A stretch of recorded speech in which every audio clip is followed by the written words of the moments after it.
聞こえたら要注意。エアコンノイオン参戦。その1、ブンブン音。室外機のファンやコンプレッサーが不調で発生します。定期的な室外機のファンやコンプレッサーを点検、清掃することが重要です。その2、ガラガラ音。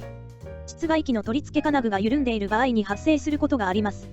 締め付けを確認し、緩んでいる箇所をしっかりと固定しましょう。その3、吸音音。ファンに異物が付着している場合に発生することがあります。付着した異物を取り除くことで、異音を解消できる場合があるので確認しましょう。